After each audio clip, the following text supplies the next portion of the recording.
को दर्शन करना है। उसके बाद मैं बोला महाराज जी का संगीत महाराज जी भी है, सब है। बोला एक बार महाराज जी के साथ महाराज जी है तो मैं चालू तो करूँ, देखते हूँ आगे कहाँ तक के जाऊँगा, पर चालू तो करके देखूँ कि कहाँ तक जा सकता हूँ। तो बस आपके साथ चालू करते करते आज पहुँच गया आखिरी दरबार। बहुत बढ़िया दर्शन है, बहुत आइए शेरिंग जी।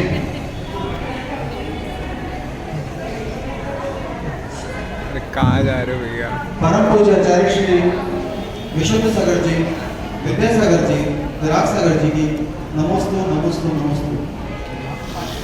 महाराज जी सच कहूँ तो पिछले 3 वर्षों से भावनिक हुए उपवास करने के, तो छूट रहा था। और इस वर्ष भी घर में पूछते थे कि कल क्या करना है, एक आसन करना है या एक रस लेना है, एक अनाज लेना है, ये ऐसे चल रहा था। फिर अगले दिन सुबह कक्षा में आए तो शायद आपको नहीं पता है, पर आप कैसा भी मुद्रा में बैठे हुए थे। और जब सुबह पहुंचे वो मुद्रा, वो छवि अभी भी एकदम स्पष्ट झलकती है। आपको शायद स्मरण होगा मेरे थे कि जब सुभाषवती माता जी के दर्शन करने के लिए गए थे जयपुर, तो उस समय से आपकी दृढ़ता मतलब इतनी प्रशंसनीय है कि वो अभी तक एकदम अच्छे से याद है।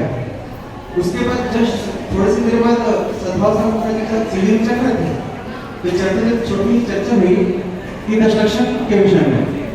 तो महाराज जी ने मुझसे निकला कि दशलक्षण तो हमेशा ही होता है, ये तो बस पर्व की बात है। तो ख्याल में दशलक्षण हमेशा होता है और ये पर्व की बात है, कुछ विशेष करना चाहिए। वहां से निकला, फिर महाराज जी के पास दर्शन करने गया, चुलक महाराज जी के पास, उनको शामिल किया। महाराज जी की उद्गार में किया आशीर्वाद के रूप में समाधि रस्तु। जब समाधि रस्तु निकला तो ये कंफर्म हो गया कि क्या करना है। वहां पर फिर समय आ गया, फिर करते करते 2 बज गया और फिर तय हो गया कि चलो बात करते। एकदम स्पष्टता कहता हूँ कि अगर अभी आप लोग नहीं होते तो शायद इस वर्ष में बात नहीं करते। आप लोग हैं वो इस वर्ष के पास हो गया। अब साथ में समाज में बहुत सारे लोग पूछते हैं कि कैसे कर लेते हैं, कैसे हो जाता है। तो मैं सभी से एक ही बात कहना चाहता हूँ और शायद अपने सभी बंधुओं की तरफ से कहना चाहता हूँ कि जिन को ये प्रश्न है कि 10 रुपये मास कमांड कैसे हो जाता है, मैं उसे एक ही प्रश्न करता हूँ कि आपने कभी करके नहीं देखा है? बस एक बार करके देखिए, एकदम आसानी से हो जाता है, बहुत आसानी से हो जाता है। बस एक बार करके देखिए, एक बार थोड़ा मन में संकल्प कीजिए, दृढ़ता नहीं कि करना है, धीरे धीरे कीजिए, आसानी से हो जाएगा। ये प्रश्न हमेशा के लिए चला जाएगा कि कैसे 10 पास होता है। दूसरी बात, विषय यहाँ पर अपने 10 पास के अनुभव का भी है, तो मैं ये अनुभव के रूप में सबसे कहना चाहूंगा, जब अपन भोजन पानी का त्याग कर देते हैं और शरीर बिना भोजन पानी के चल रहा है, आपके शरीर की व्यवस्था, मन की व्यवस्था, मन वचन काया की व्यवस्था, लालसा, भोजन के स्वाद की इच्छा, भूख, शरीर की कमजोरी, शरीर का रक्तचाप, मन की अभिप्सा, ये सारी चीजें गौर जब करते हैं तब ये मालूम पड़ता है कि संस्कार कितने गहरे में, कितने विश्व रूप में अंदर बस चुके हैं। अगर एक भोजन का भी ख्याल आता है, जैसे परसों चर्चा हो रही थी कि किसी भी अगर तरह का भोजन का ख्याल आता है तो शरीर में हरकत हो जाती है। ये अभी 9वें दिन में हो रही है। ये मैं स्पष्ट रूप से कहना चाहता हूँ, ऐसा नहीं कि भूख नहीं लगती है, भूख लगती है, लेकिन परीक्षा संयम की है। वो भूख सभी को लगती है, 8वें दिन भी लगती है, पहले दिन भी लगती है, 10वें दिन भी लगती है, पढ़ना के समय तक लगती है, कई बार नहीं भी लगती है। दूसरे तीसरे दिन के बाद कुछ लोगों को भूख बंद हो जाती है। अगर मैं व्यक्तिगत बात बोलूँ तो हाँ, भूख लगती है, लगने दी। बट आज सुबह मैंने जी ने कहा था कि भूख थोड़े समय की बात है, अगर वो समय बीत गया वो भूख शांत हो जाएगी और उसके बाद शरीर और मन की जो प्रवृत्ति है, अगर उसको ध्यान से देखेंगे तो ये समझ में जरूर आ जाएगा कि ये असली भूख नहीं है, जिसका हम रोज पूजा में करते हैं कि क्षुधा रोग। तो इस 10 उपास के द्वारा सभी लोग क्षुधा रोग को पहचानने का प्रयास करेंगे तो क्षुधा रोग क्या होता है। अगले एक विषय छोटा सा लेके मैं बात तब कोई विशेष चीज नहीं होती है। जो सोच सब लोग समझते हैं कि 10 उपवास कर रहे तो बहुत बड़ी चीज हो गई, मास कम कर ली। अरे मैंने मास कम कभी नहीं किया है, हाँ, पर इतना ही करेंगे तो हो जाए।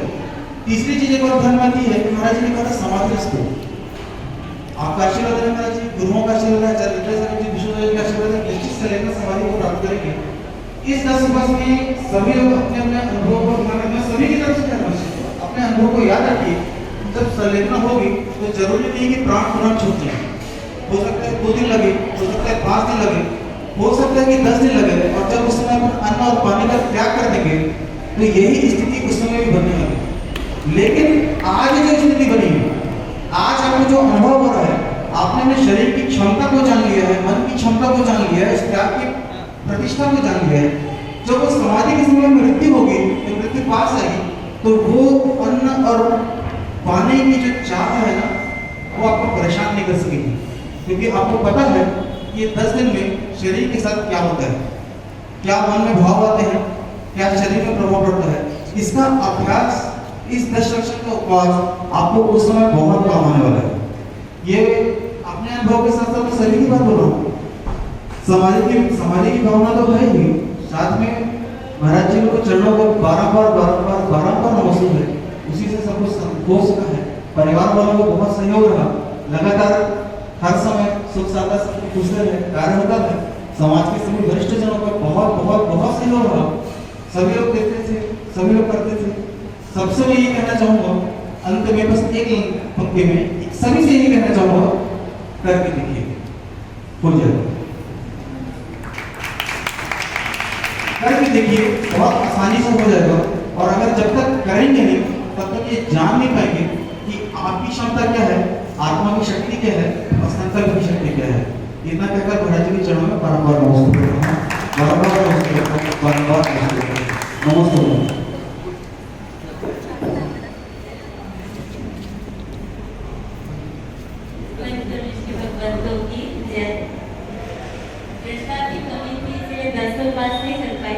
लेकिन जो पंच में किया, 5 उपवास किया, उसकी अनुभूति बहुत ही अच्छी रही। इस शिविर में नहीं बैठे, लेकिन लगा ही नहीं शिविर से बाहर प्रति समय को कैसा दिखता, मतलब स्वाध्याय में लीन, जैसा बोला जाता था कि उपवास के दिन हमेशा स्वाध्याय में लीन रहो, अपना समय सावित्रिक क्रियाओं में मत जुटाओ। तो वो चीज़ इस बार अनुभूत हुई। किसी भी प्रकार की सावित्रिक क्रिया में नहीं लगे, स्वाध्याय में कैसे समय निकल गया, कैसे अपनी मतलब जो त्रुटियाँ हो रही थी और जो अनुभूति हो सकती थी, वो भी हुई बहुत ही अलग। और महाराज जी जैसे समाधि की क्रिया में बात करी, जो जब 2 उपवास किया, दूसरे उपवास में तो सामर्थ्य थी करने की, खुद ही बोली हाँ सामर्थ्य है। फिर उसके बाद तीसरे उपवास में तो अपनी बैटरी डाउन हो गई थी। फिर आपने आशीर्वाद दिया, आपने बोला क्लास के बाद देखते हैं, तो क्या था, क्लास के बाद अपने आप खुद से निकला कि हाँ हो जाएगा। फिर चौथे दिन भी ऐसे हुआ, नहीं थी सामर्थ्य, लेकिन आपने बोला देखते हैं प्रवचन के बाद। लेकिन प्रवचन के बाद आपने तो कुछ नहीं बोला, अपने आप निकला कि हाँ आज भी हो जाएगा। फिर 5वें दिन ये उपवास अच्छे से हो गया। और जो महाराज जी आपका सानिध्य प्राप्त हुआ, तीनों मुनिराजों का जो सानिध्य प्राप्त हुआ, जो आप लोग की ऊर्जा प्राप्त हुई, वो अद्भुत है। मतलब ये चीज़ तो समझ आया कि अपन ऊर्जा दूसरे से भी ले सकते हैं, बिना सामने वाले की ऊर्जा कम करते हुए। तो वो ऊर्जा तो ग्रहण की है, यूँ ही आगे सतत आप लोग की ऊर्जा प्राप्त होते रहे। और समाधि की जो भावना है, जिस उद्देश्य से उपवास किया था, वो भी महाराज जी मतलब वो समझ में आया है कि कहाँ गड़बड़ होने वाली है। वो बिल्कुल समय लेकर आपका उसके बारे में मैं चर्चा करना चाहूँगी बाद में, वो समाधि में, ताकि वो त्रुटि ना हो। तो वो आगे आप निर्देश करना। नमस्ते महाराज।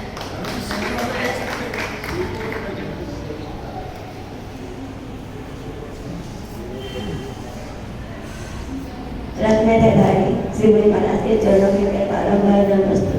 सद्भावसागर के चरणों में चुलक साइंस चालीस में बारंबार नमस्ते गुरु। मैं रत्नधारी के चरणों में रत्न धारण करूँ।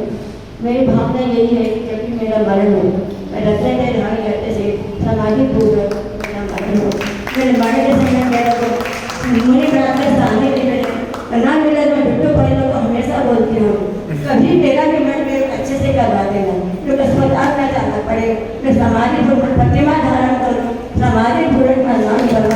आज मैं देखा तो आज प्रतिमा नहीं ले पाई, लेकिन आपका आशीर्वाद चाहती हूँ कि जब भी मेरा मन हो मैं प्रतिमाधारी बनकर महाव्रत धारण कर पंचमूर्ति केस कर कमला पीठ के धारण कर मेरा मन भगवान बस यही आशीर्वाद चाहती हूँ। यही रत्नालय का धारण करके आशीर्वाद चाहिए, रत्नालय का पालन अच्छे से कर सकूँ। नमस्ते महाराज जी, नमस्ते नमस्ते।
मैं सोचा इस बार भी जाके देखूंगा एक दिन कर गया आपका आशीर्वाद दिया, मम्मी बोली और होगा और मैं 2-3 दिन होगा लगेगा, उसके ऐसे ही लगेगा।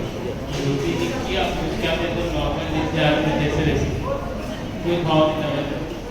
बड़े इंडिया लोग भी करें तो वो लोग भी सपोर्ट करें।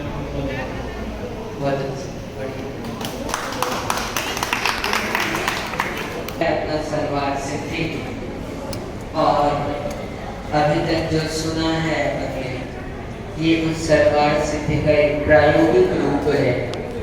क्या आजकल स्कूलों में थ्योरी के साथ प्रैक्टिकल जरूर कराया जाता है, ऐसा कोई विद्यालय नहीं है जहाँ प्रैक्टिकल नहीं होता है।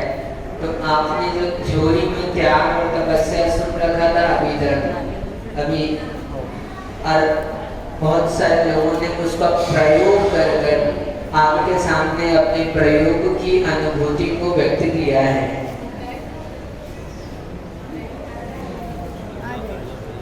निश्चित है उपवास के लिए सबसे आवश्यक यदि कोई सामग्री है तो वो है आत्मविश्वास, मन की शक्ति, उसी से उपवास होता है। और यहाँ सभी लोगों ने बड़े आनंद के साथ उत्साह के साथ बहुत ही अच्छे तरीके से सभी धार्मिक क्रियाओं में संलग्न होते हुए यथाशक्ति अपनी शक्ति के अनुसार ये साधना की है। और आप लोगों की तपस्या और साधना देख करके महाराज का भी मन हो गया और उन्होंने भी उपवास की यात्रा प्रारंभ कर दी। सबका उत्साह देखकर, इतने लोगों की मन देखकर महाराज का भी मन हो गया। साथ ही समझना बहुत अच्छे से उपवास तो उपवास वालों ने किया, जो इनके सहयोगी रहे वही अतिथि करने वाले टिकम भैया, पप्पू भैया, प्रदीप भैया आदि आदि और भी जन दीपक भैया, तो ऐसे इन सब लोगों ने और इसके अलावा जो शिविरार्थियों की व्यवस्था में विशेष रूप से लगी रही महिलाएं, ममता आंटी आदि आदि जो भी है महिला मंडल, मीना आंटी, ममता आंटी जो भी है, तो इन सब लोगों ने जो शिविरार्थियों के लिए व्यवस्था बनाई है, व्यवस्था की है, अपना घर परिवार छोड़ करके सुबह से शाम तक उनकी सेवा में लगे रहे, ये भी विशिष्ट तपस्या है। क्या? तपस्वियों की अनुमोदना करना, उनकी साधना में सहयोग करना, संयमों की वैयावृत्ति करना, यही हमारे चारित्र मोहनी कर्म के क्षय का कारण बनता है। चारित्र मानव की सेवा करने से हमारे चारित्र में दृढ़ता आती है, हमारा चारित्र उज्जवल होता है, और यदि चारित्र नहीं भी है तो हम चारित्र के मार्ग में कुछ न कुछ आगे बढ़ते हैं। निश्चित मान के चलना, आप लोगों की ये तपस्या, आप लोगों की ये साधना आपको पता नहीं है, लेकिन ये आपका अनुभव आपके जीवन के लिए बहुत शिक्षाप्रद रहेगा।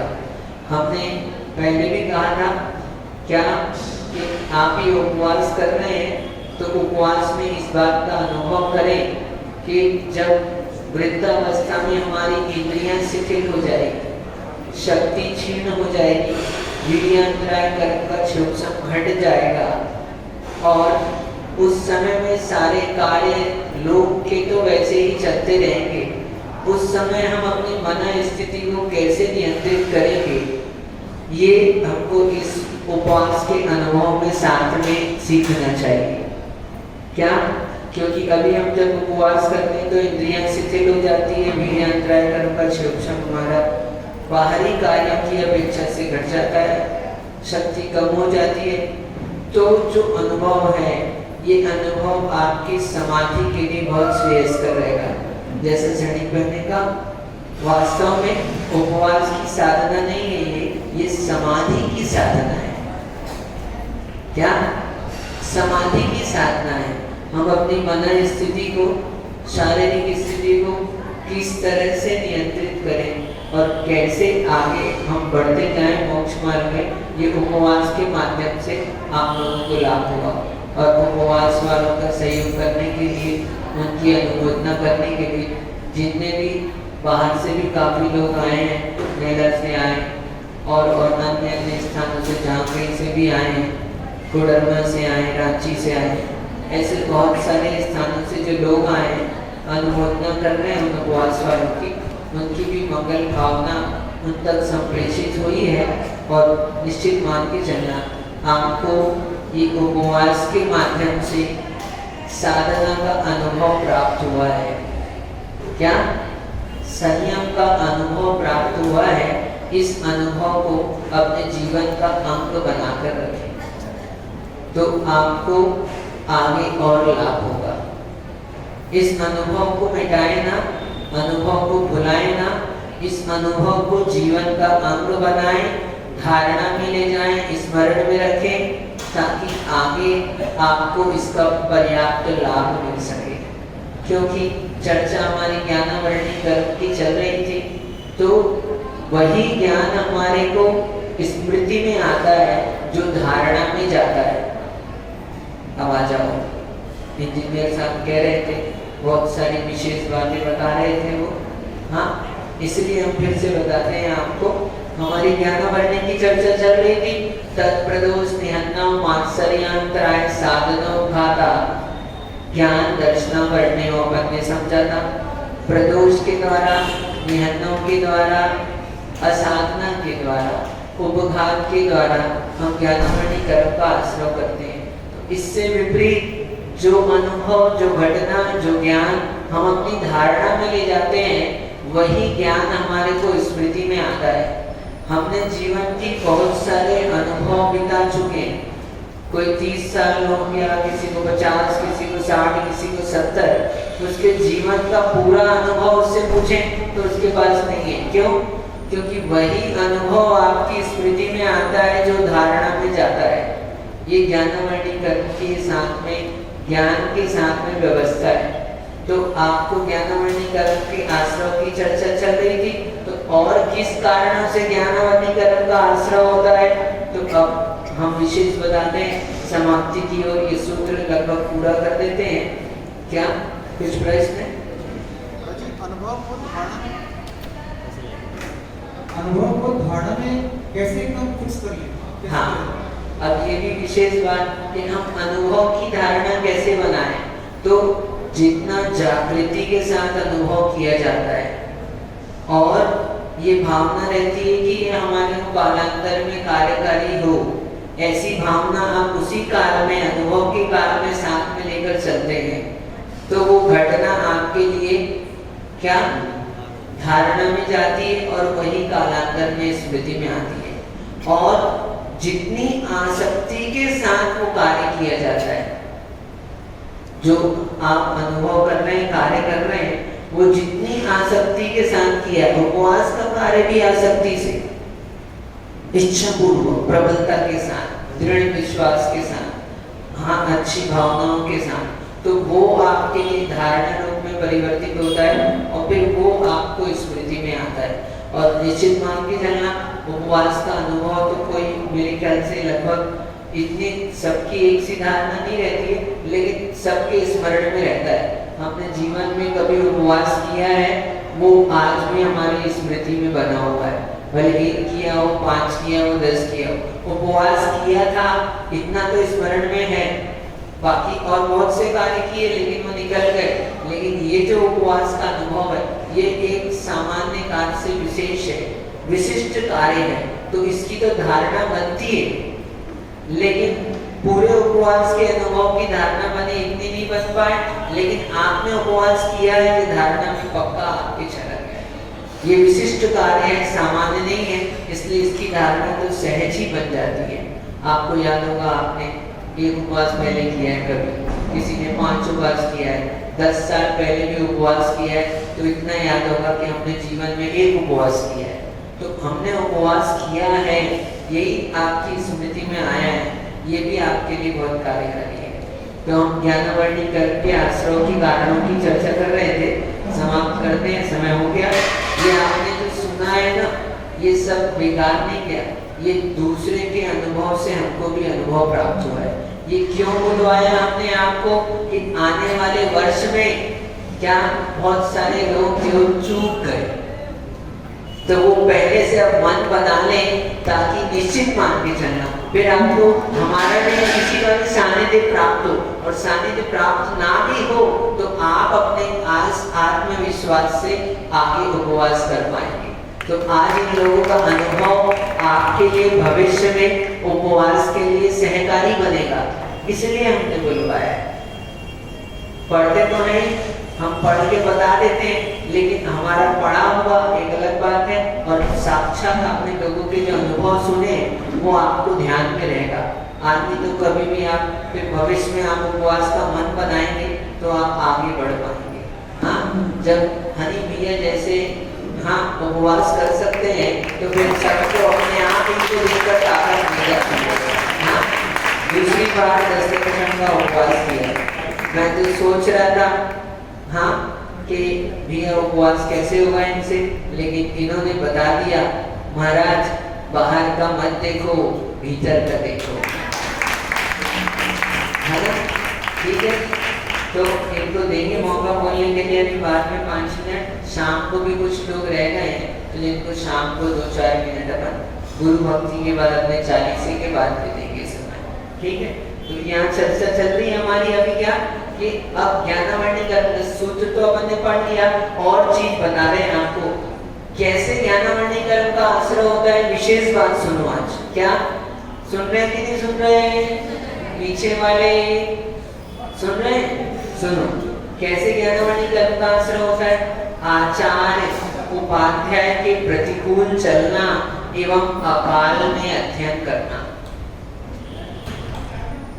गुरुजनों के अपन प्रतिकूल चलेंगे, उपाध्याय के प्रतिकूल चलेंगे, तो हमको क्या होगा?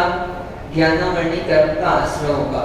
और अकाल में अध्ययन करने से, अकाल मतलब क्या? जो सामायिक का काल है उसमें प्रवचन भी नहीं सुनने चाहिए आप। सामायिक के काल में सामायिक करो, भक्ति करो, भक्ति का निषेध नहीं है। क्या? व्याख्यान करने और व्याख्यान सुनने का निषेध, वो अकाल में स्वाध्याय कहलाता है। वो सामायिक का काल है, वो आपके लिए भक्ति का काल है, आत्म साधना का काल है, और दिव्य ध्वनि का काल है। तो दिव्य ध्वनि का काल है, तो वो दिव्य ध्वनि आपको के प्रवचन भी तो दिव्य ध्वनि है, वो सुन रहे हैं? नहीं, वो दिव्य ध्वनि का काल संधि काल निषिद्ध है, स्वाध्याय के लिए निषिद्ध है। क्यों?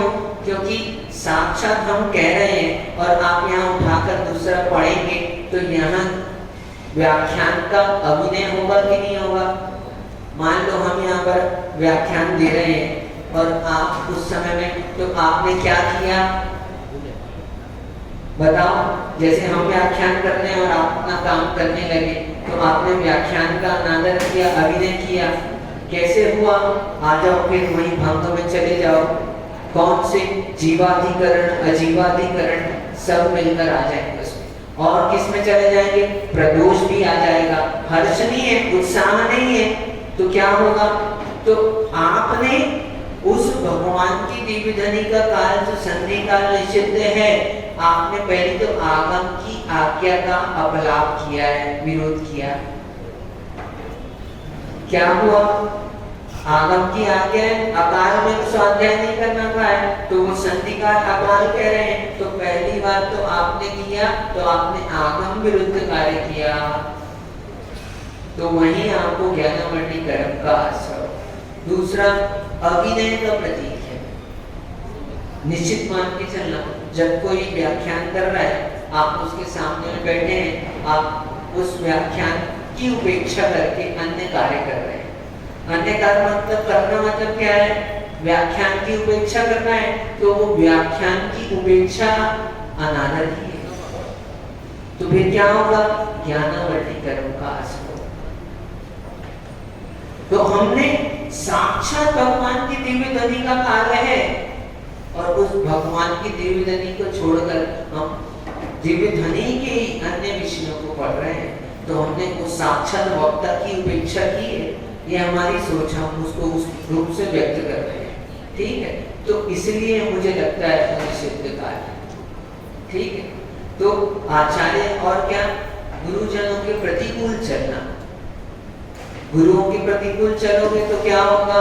आपको ज्ञानावर्णी कर्म का आश्रय होगा। क्यों? गुरु ने ज्ञान दिया है, वो तुमसे कुछ कह रहे हैं, तो उसके पीछे कोई ना कोई कारण है, और आपने ज्ञानदाता की, ज्ञान के धारी की आपने अभिनय कर दी, उनके वचनों की उपेक्षा की, इसका मतलब अभिनय हुआ, तो वो भी किस में चला गया? निहत्ताओं में चला गया। तो फिर आपको ज्ञानावर्णी कर्म का आश्रय। उपाध्याय हैं, वो आपको शिक्षा देते हैं, आपने उनके प्रतिकूल आचरण किया, उन्होंने जो आचरण बताया है वो आचरण ना करके, तो भी आपको क्या होगा? वो प्रतिकूल आचरण से ज्ञानावर्णी कर्म का आश्रय होगा। इसलिए अपने को सावधान चित्त होकर सुनना चाहिए और वो उनके अनुकूल ही कार्य करना चाहिए। और क्या? शास्त्राभ्यास में आलस्य करना, इससे भी ज्ञानावर्णी कर्म का आश्रय होता है। अब शास्त्र तो सुन लिया, लेकिन अभ्यास नहीं कर रहे उसका, अरे कर लेंगे, जाने दो, आलस करके छोड़ दिया, तो फिर आपका वो ज्ञान बढ़ेगा क्या? क्योंकि अवग्रह रूप, अभी आपने सुना है वो अवग्रह रूप हुआ, फिर आपने उस पर विचार विमर्श किया, प्रश्न आदि करे, तर्क वितर्क किया, वो ईहा और अवाय रूप हुआ। लेकिन जब बार बार उसका अभ्यास करेंगे तब वो धारणा रूप हो पाएगा, तब वो आपके लिए स्मृति में काम आ पाएगा। इसलिए शास्त्र का अभ्यास नहीं करेंगे तो भी हमारे को क्या होगा? ज्ञानावर्णी कर्म। आपने फिर ज्ञान का अभ्यास करना है ना, तो शास्त्र का अभ्यास, उसमें आलस्य करना, अभ्यास नहीं करना और आलस्य करना। प्रमाद किया आपने, तो प्रमाद से तो होगा, अनादर से, शास्त्र के अनादर से, और अर्थ सुनना, अनादर से अर्थ, अनादर पूर्वक सुना। जो प्रदोष के अंदर बताया था, सुन तो रहे हैं लेकिन आदर भाव नहीं है। अब कर दो महाराज, टाइम हो गया, चलो, हाँ मजबूरी है इसलिए बैठे हैं, बैठने का मन नहीं है, ठीक है? आदर भाव नहीं है, विशिष्ट श्रद्धा नहीं है, हर्ष नहीं है, तो वो अनादर पूर्वक अर्थ को सुनना, क्या व्याख्यान को सुनना, एवं अश्रद्धा करना। श्रद्धा भी नहीं है, कुछ बातें, कुछ चीजें, कुछ तत्व हैं, कुछ विधि है, कुछ व्यवस्था है, उसमें हमारी श्रद्धा नहीं है, तो अश्रद्धा पूर्वक तत्व का व्याख्यान सुनते हैं, तो उसमें भी क्या होता है, ज्ञानावर्णी कर्म का आश्रय होता है। क्योंकि ज्ञान के हेतु, ज्ञान के साधन है, उनकी अभिनय आदि करने से हमने पहले ही कहा है। और कह रहे हैं तीर्थोपरोध, तीर्थोपरोध इसी को कहा, किसको, कि दिव्य धनी के काल में स्वयं व्याख्यान करना। समय का काल है, दिव्य धनी का काल है, और हम व्याख्यान कर रहे हैं। तो व्याख्यान, बड़े का व्याख्यान चल रहा है और उस समय हम दूसरे छोटे माइक लेकर चालू हो जाएं, क्या? मान लो हम यहाँ से बोल रहे हैं और आप नीचे से निर्मल में आपके पास माइक रख रहे हैं, आप चालू हो गए वहां से, तो आपने क्या किया? ज्ञानधारी का अनादर हुआ, अभिनय हुआ, तो आपको ज्ञानावर्णी कर्म का आश्रय होगा। ठीक? और अपन व्याख्यान करने वाले को डिस्टर्ब कर रहे हैं, आपने बातें करना प्रारंभ कर दी, क्या? तो महाराज तो बैठे हैं, दृष्टि जाती है, ध्यान भंग हो जाता है, विषय छूट जाता है, क्योंकि एक समय में आता है वो दिमाग में, झट से क्लिक होता है, झट से हट जाता है।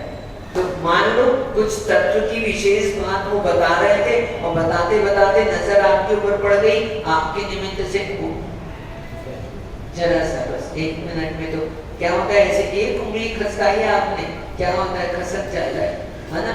ऐसे ही हो जाएगा। तो फिर वो किस में जाएगा? वो आपकी खाते में, ज्ञानावर्णी कर्म के खाते में चला जाएगा। आपने ज्ञानावर्णी कर्म का बंद कर लिया। तो और सूत्र विरुद्ध बोलना, अपन सूत्र है, उस सूत्र से विरुद्ध कथन करें तो भी हमको ज्ञानावर्णी कर्म का आश्रय होगा। ठीक? और भी बातें हैं, अपने बहुश्रुत का गर्व करना, मैं बहुत ज्ञाता हूँ। कासनेवाल जी, आपने बहुत तारीफ कर दी, तो मेरे को अहम आ गया, मैं बहुत ज्ञाता हूँ। हाँ, गर्व करने लगे हम, तो क्या होगा? ज्ञानावर्णी कर्म का आश्रय हो जाएगा। हमारा जो ज्ञान है वो भी नष्ट हो जाएगा। ठीक? तो ये अपना गर्व नहीं करना, ज्ञान का कभी मद नहीं करना। अरे हमारे पास कितना ज्ञान है, एक अंग तो बहुत दूर की बात, अंग का अंश तो बहुत दूर की बात, जितनी 10,000 दिनवाणी है ना, ज्यादा नहीं। अपने ज्ञान की परीक्षा करना है ना, तो बहुत बड़े ग्रंथ नहीं कह रहा हूँ, गोमट सार उठाकर जीव कांड का ही आप क्या करो, अध्ययन कर लो, आपको अपने ज्ञान की परीक्षा हो जाएगी। अरे हम लोगों का ज्ञान कुछ नहीं लगता है, तुच्छ सा ज्ञान है। शुद्ध ज्ञान में एक अंश का भी अंश होगा, हमारे पास में अंश थोड़ा सा ज्ञान है और हम उसको मद करने लगे। हाँ, कितने ज्ञानी होते हैं, द्वादशांशुल की पार्टी, 1 अंक की क्यारी, 14 अंक की कंधारी और शुद्ध केवली और साक्षात केवली, उनके सामने क्या ज्ञान रखता है। हम अपने ज्ञान का अहम करें, ये हमारी क्या है, ये बुद्धि की हीनता है। ये भी ज्ञानावर्णी कर्म के लिए आश्रय में कारण है। तो ज्ञान का कभी मत करना।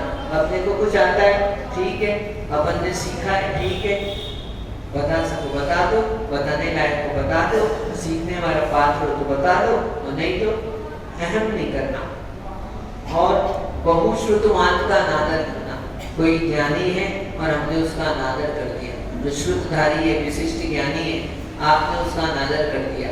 मान लो पंडित जी साहब इतने सरल है, सामान्य आपके बीच में सहज रूप में रहते हैं और आपने कुछ सोचा, अपने ही तो पंडित जी है, क्या है, आपने पंडित जी का अनादर कर दिया। शुद्धधारी है ना, अनादर नहीं करना। भले अपने समाज के हो, अपने अड़ोसी पड़ोसी हो, जैसी क्रिया करते हो, जो भी करते हो, शुद्धवान का अपने को अनादर नहीं करना है। हम जब जिनवाणी शास्त्र जो अलमारी में रखे हैं जाकर उसका नमस्कार करते हैं, तो इनके भीतर रखा हुआ ज्ञान वो भी नमस्करणीय है। हम नहीं कह रहे हैं, आचार्यों ने कहा है, आचार्यों ने कहा है ऐसा। हम नमो पर मंत्र देखकर नमस्कार करते हैं कि नहीं करते हैं? हाँ, करते हैं। तो एक छोटा सा बालक यदि नमोकार पढ़ रहा है तो उस समय में आ जाओ विशिष्ट रूप से, क्या है, नो आगम भाव निक्षेप से तो नहीं है, लेकिन आगम भाव निक्षेप से वो नमोकारमय है, वो नमस्करणीय है। आपने ज्ञानधारी की अभिनय की, ठीक है, तो अपने को ज्ञानावर्णी कर्म का आश्रय होगा। ठीक है, तो इस तरह से अनादर नहीं करना, उनका अपमान भी नहीं करना और मिथ्या उपदेश नहीं करना। और फिर क्या, सबसे एक विशिष्ट बात विजय भैया, अपने पक्ष का कभी दुराग्रह नहीं करना। ठीक है, हमारा पक्ष है, हमारी मान्यता है, हमारी व्यवस्था है, हमारी विधि है, लेकिन हमारा उस पक्ष का दुराग्रह नहीं होना चाहिए। आग्रह समझते हो? आग्रह जब आग्रह विशिष्ट होने लग जाए, आग्रह एक सामान्य से आपने निवेदन किया, ये हमारी व्यवस्था है, निवेदन किया, आपने अपना पक्ष रखा, अपनी बात रखी, हम कोई तर्क ज्ञान की बात बता रहे तो आपने अपनी तरफ से जो ध्यान रखा था वो बात रखी, तो हम फिर उत्तर दे रहे हैं तो आपको सुनना चाहिए। फिर आप अपने ही पक्ष पर अड़ के खड़े हो, दूसरे की सुनना ही नहीं चाहते हो, इस तरह का ये दुराग्रह है। तो दुराग्रह करने से क्या होता है, ज्ञानावर्ण कर्म का। ठीक है, हमने जितना जाना है वो तो एक थोड़ा ही तो है, हमारा ज्ञान कितना है, थोड़ा सा है। किसी अपेक्षा से, किस अपेक्षा से बोल रहे हैं, क्या दृष्टि है, तो ये सुनना चाहिए। देखो भैया, तो ऐसे यदि अपन ने सुना, आप यहाँ बैठकर सुन रहे हैं, तो ये विनय की आपने ज्ञान की, तो आपका ज्ञान में वृद्धि होगी। और आपने व्याख्यान के काल में अविनय की, अपमान किया और अपनी बात पर अड़े रहे, नहीं ऐसा ही होता है, ऐसा ही होता है, और व्याख्यान करने वाले के सामने में दुराग्रह कर रहे हैं, तो आपको क्या होगा, ज्ञानावर्ण कर्म का आसन होगा। और दुराग्रह से असंबद्ध प्रलाप करना, अब दुराग्रह तो किया ही, लेकिन अब बोले कैसे ही है, ये तो कुछ भी बताते हैं, फिर आपने क्या किया, अब दुराग्रह के साथ में असंबद्ध प्रलाप करने लगे, क्या बक करने लगे, कहने का मतलब है। फिर आपका थोड़ा पारा टेम्पर हाई हो गया, फिर आपने क्या किया, आप अपना चालू हो गए, तो उससे भी क्या होगा, जब तक आप ये कार्य करते रहोगे तब तक आपको ज्ञानावर्ण कर्म का आश्रय होगा। दुराग्रह करना और दुराग्रह से क्या, दुराग्रह के कारण से असंबद्ध प्रलाप करना, ये दोनों भी, ये भी ज्ञानवान वर्ण कर्म के बंध के कारण कहें।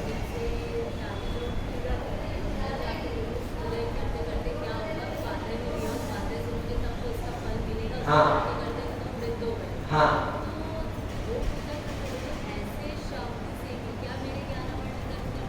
हाँ, तो आपका अभिप्राय क्या है, आशय क्या है? और देखो, पूजा कर रहा है ना कोई व्यक्ति, तो ठीक है, अपन को स्वाध्याय उसको नई अर्थ को जानेगा तो पूजा का अपना फल प्राप्त नहीं होगा, अर्थ जानने से विशिष्ट फल मिलता है। ठीक है, तो आपको ऐसा नहीं कहना चाहिए कि पूजा करते करते सालों हो गए, आपको अर्थ तो जाना नहीं, पूजा करने से क्या मतलब है, थोड़ा स्वाध्याय करो, पूजा छोड़ो। पूजा नहीं छोड़ा, पूजा तो करने दो, लेकिन उसको बोलो ये तुम 4 पूजा कर रहे हो ना, ठीक, 4 पूजा करते हो, 1 पूजा करो और उसके अर्थ को भी समझ के करो, क्या, ठीक है। अपन को ऐसा एक को स्थापित करना है और दूसरे को हटाना नहीं है। आपने एक को स्थापित करने के चक्कर में दूसरे को हटाया तो वहां पर एकांत हो जाएगा। तो पूजा का निषेध नहीं करना है, स्वाध्याय को स्थापित करना है। तो पूजा की भी अनुमोदना करो और स्वाध्याय को भी स्थापित करो, तो ये अनेकांत आएगा। और यहाँ पर आपने कहा पूजा करते करते बहुत साल हो गए, घंटों पूजा करते हो, कुछ नहीं होता पूजा करने से, थोड़ा समझो तो तब तो आएगा। पूजा बंद करो, चलो स्वाध्याय करो। और आपने पूजा छुड़ाकर स्वाध्याय में लगा दिया, वो लगेगा भैया क्या, अरे स्वाध्याय क्या है, हाँ, तो फिर आपने क्या किया, एक का निषेध। तो यहाँ हमारे यहाँ निषेध नहीं होता है, यहाँ पर तो क्या होता है, अभाव नहीं होता है, यहाँ पर मुख्य और गौण होता है। सुबह का काल है, उस व्यक्ति की बुद्धि भी तो देखो कितनी समझने की है। यदि पूजा में उसके भाव की विशुद्धि होती है तो भैया उसका पूजा से काम चलता है, तो चलने दो भैया, तुम पूजा ही करो, क्या तुम्हारे लिए स्वाध्याय नहीं है। और यदि तुम थोड़े सीखने लायक हो, जानने लायक हो, समझने लायक हो, तो भैया ठीक है, तुम पूजा तो कर रहे हो, सीखो भी थोड़ा, स्वाध्याय भी करो, ठीक है। तो ऐसे अपने को दोनों को बैलेंस बनाकर चलना चाहिए, दोनों को देखकर मिलाकर चलना चाहिए। इस तरह वस्तु की व्यवस्था है। और असिद्ध से ज्ञानाधिगम, शास्त्र विक्रय और हिंसादि कार्य करना, इसको भी कह रहे हैं असिद्ध से ज्ञानाधिगम। ये भी विशिष्ट बात है।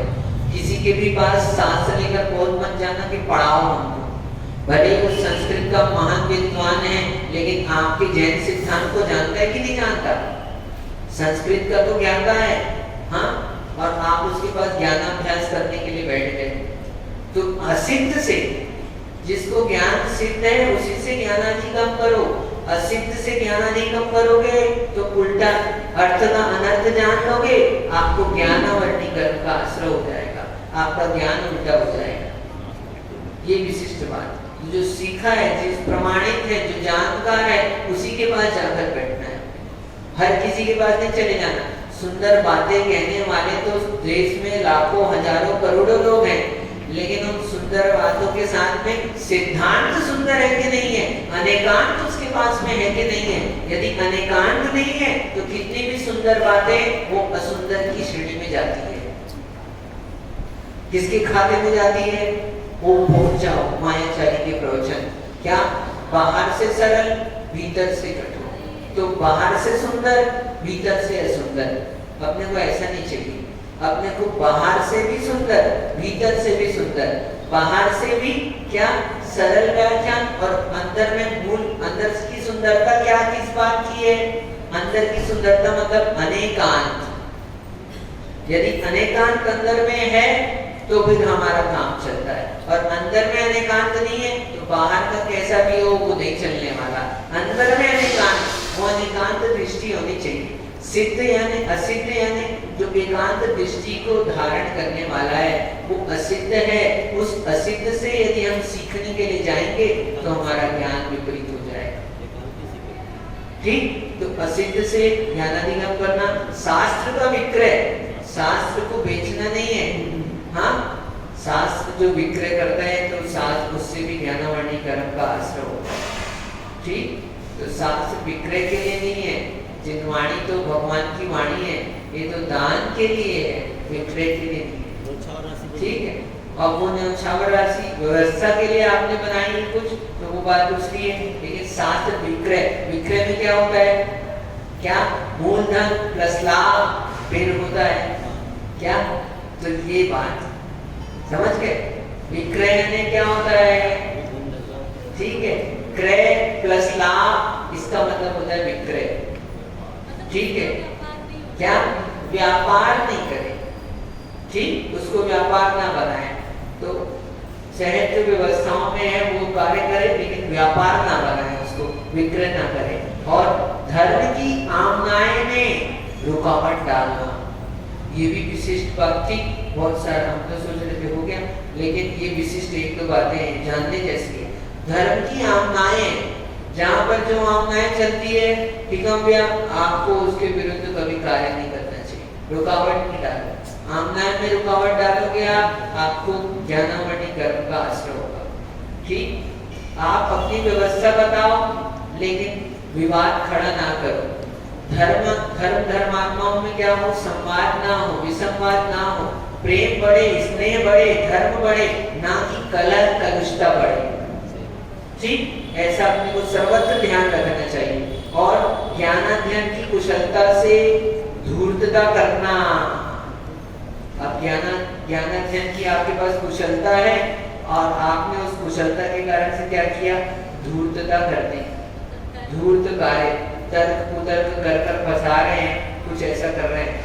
ठीक है, और सुनो थोड़ा सा कि जो मिथ्या मार्गों की प्रशंसा करते हैं, दूसरों के सम्यक ज्ञान की विनय प्रशंसा नहीं करते हैं, उनके प्रचार को रोकने में जिन्हें आनंद आता है, सम्यक ज्ञान के प्रचार, दूसरों के ज्ञान अर्जन में बार बार विघ्न डालते हैं, किसी विषय के विशेषज्ञ होते हुए भी दूसरे ना जान सके इसलिए अपने ज्ञान को छिपाते हैं। जो सत्य आगम का की सूत्र परंपरा है उसका उल्लंघन करके पढ़ते हैं, जो अपने ज्ञान का अहंकार करते हैं, ज्ञानियों से अकारण वैर करते हैं, उनके निश्चय से ज्ञानावर्णी कर्म का बंध होता है। इतना जानना और बस